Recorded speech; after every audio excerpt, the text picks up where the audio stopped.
मैं तुमसे माफी मांगने आई हूँ आदिल। I am sorry. तुम तो जानते हो ना, मैं तो थी इकलौती अपने माँ बाप की, और मेरी ख्वाहिश भी यही थी कि मेरी जिससे शादी हो वो भी इकलौता हो, ना उसका कोई भाई हो और ना ही कोई बहन।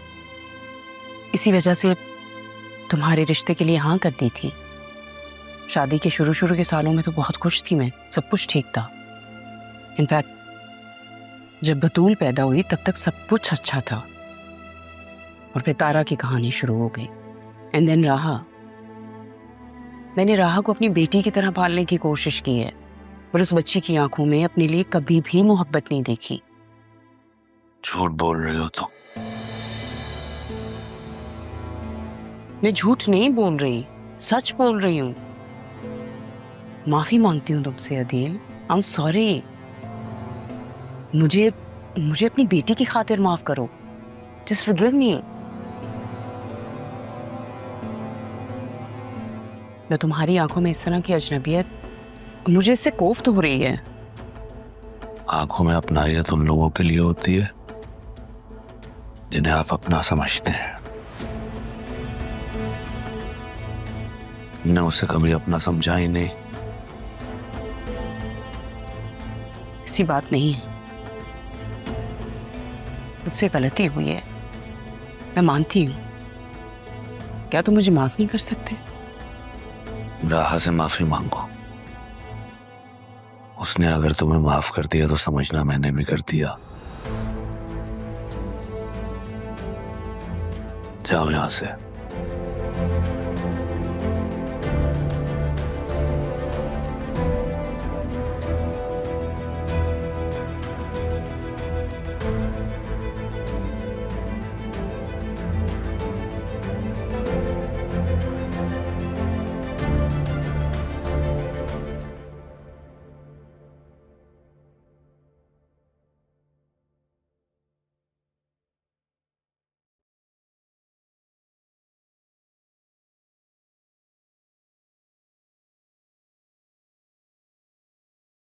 कबीर, एक बात पूछूं? पूछो। जब तारा यहाँ से गई थी तो बिल्कुल ठीक थी। थोड़े से दिनों में ही ऐसा क्या हुआ कि उसका दिल ही बंद हो गया? क्यों? ये तुम क्यों जानना चाहती हो? वो तो तुम्हारी सौतन थी ना। कबीर, मैंने जो कुछ भी किया मैं उस पर बहुत शर्मिंदा हूँ। मेरी और खाला की गलती की सजा राहा और तारा ने सही है।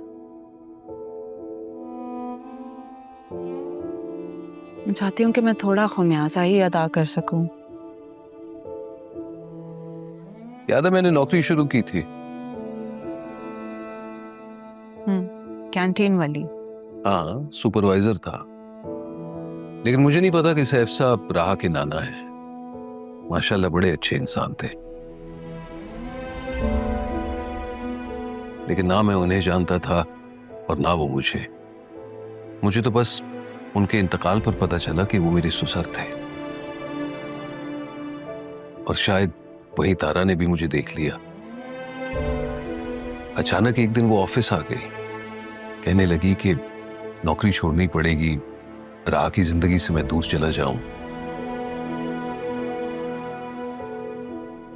और अपने कफारे की खातिर मैंने उसकी बात मान ली और नौकरी छोड़ दी।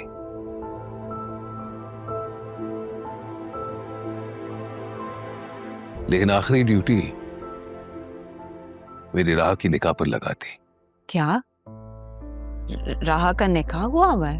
कब? नहीं, निकाह हो नहीं पाया क्योंकि वो निकाह पर लेट पहुंची। फिर वहां तमाशा लगा, उन दोनों को वहां से निकलना पड़ा। मैं उन्हें यहां ले आया और यहां से भी उन्हें जाना पड़ा। लेकिन राहा के निकाह पर लेट पहुंचने का राज अरमान को मिल गया था।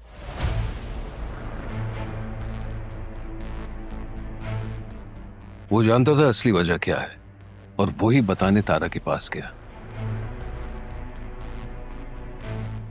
कैसा राज? मुझे नहीं पता, लेकिन शायद वो राज सुनकर तारा का दिल बर्दाश्त नहीं कर पाया और वो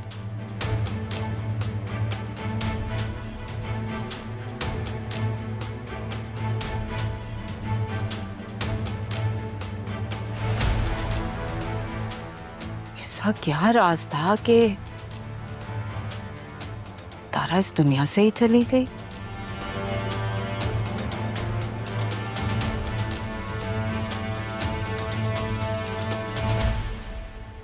शायद मैं तेरे काबिल नहीं था, जो था मेरा मुझको हासिल नहीं है। हो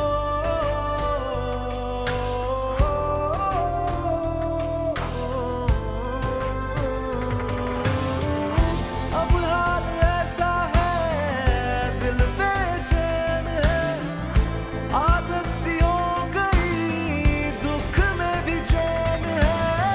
तेरे बिना सांसें लो सहमे से रहते हैं, किसी से न कह पाए क्या हाल हो गया।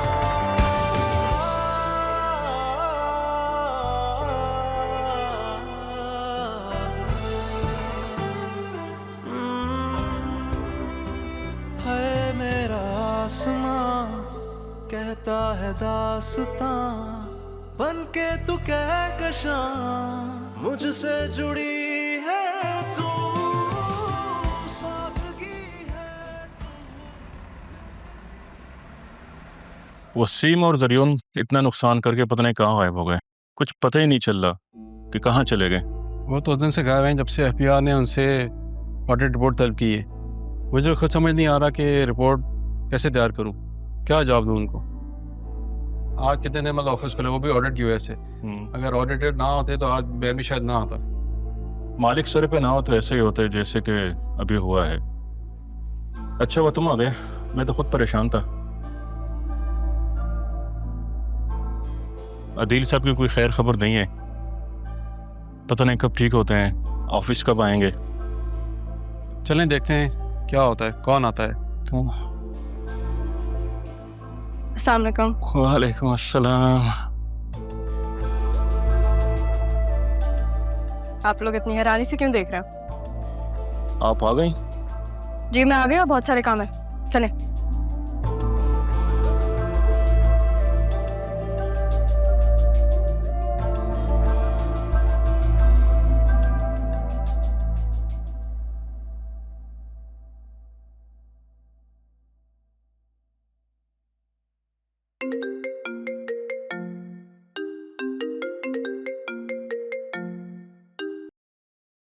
हेलो, कैसे हैं आप?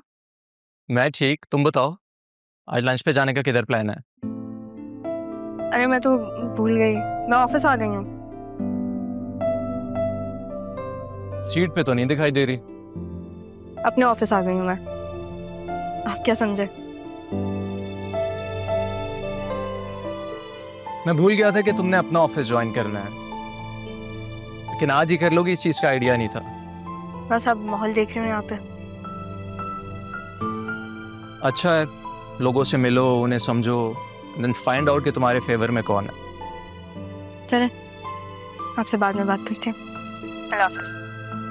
Okay, take care, bye.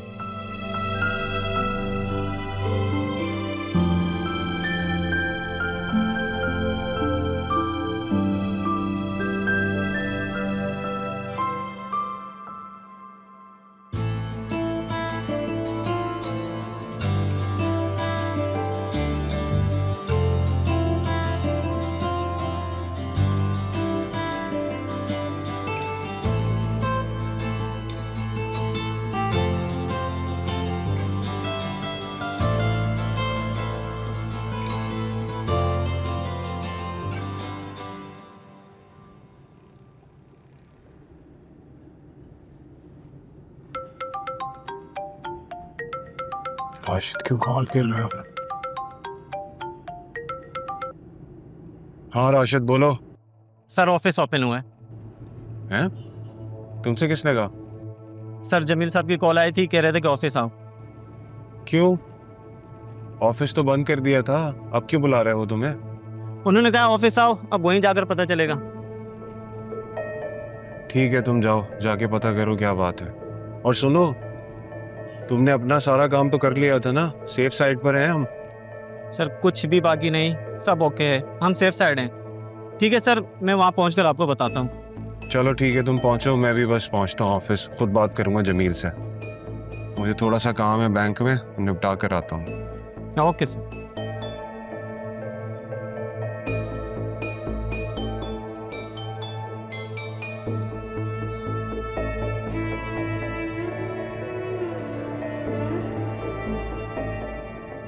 बस एक बार ये बतूल ऑफिस आ जाए। बतूल बतूल नहीं रहा, क्या हो गया मुझे?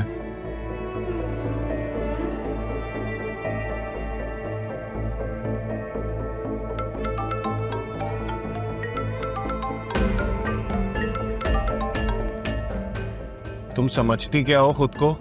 हाँ, यहाँ पाकिस्तान आ गई हो मुझे ब्लैकमेल करने के लिए, और तुम्हें लगता है मुझे पता भी नहीं लगेगा? तुम मेरा यूके में कुछ नहीं बिगाड़ सकी तो यहाँ भी कुछ नहीं कर सकोगी, सुना तुमने? और एक बात कान खोल के सुन लो, तुम एक जान ही तो बची है तुम्हारे पास, क्यों अपनी जान जोखिम में डाल रही हो? तुम्हें आइडिया नहीं है मैं जो तुम्हारा हशर करूंगा ना मारिया, खुद को पहचान भी नहीं सकोगी तुम। बतूल,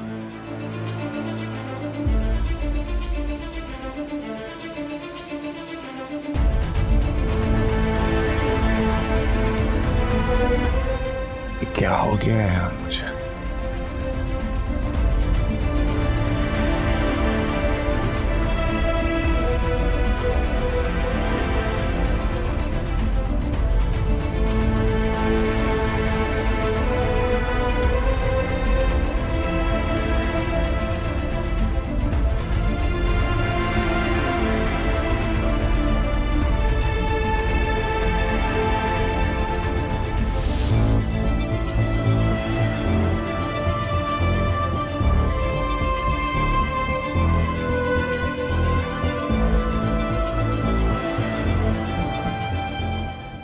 बतूल, बैरिस्टर साहब ने कहा था कि मैं तुमसे मिलूं, पर उस वक्त मुझे अंदाज़ा ही नहीं था कि वो ऐसा क्यों कह रहे हैं।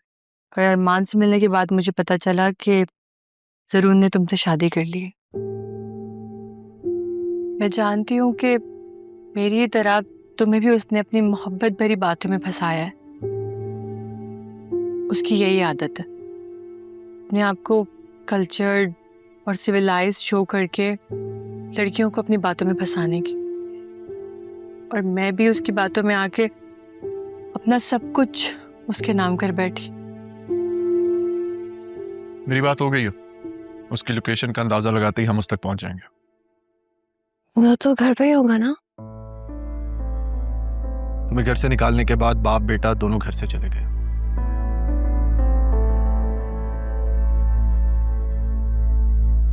अच्छा सुनो, मुझे याद है तुम मुझसे जिक्र कर रही थी कि वो तुम्हारी गाड़ी इस्तेमाल कर रहा है, राइट?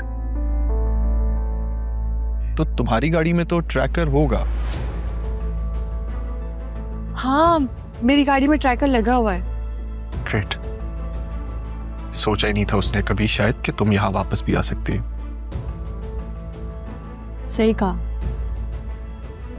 और मुझे ये भी मालूम हुआ है कि वो 1 साल से मेरे ही घर में रह रहा है, और अब मैं उससे अपना घर भी वापस लेके रहूंगी।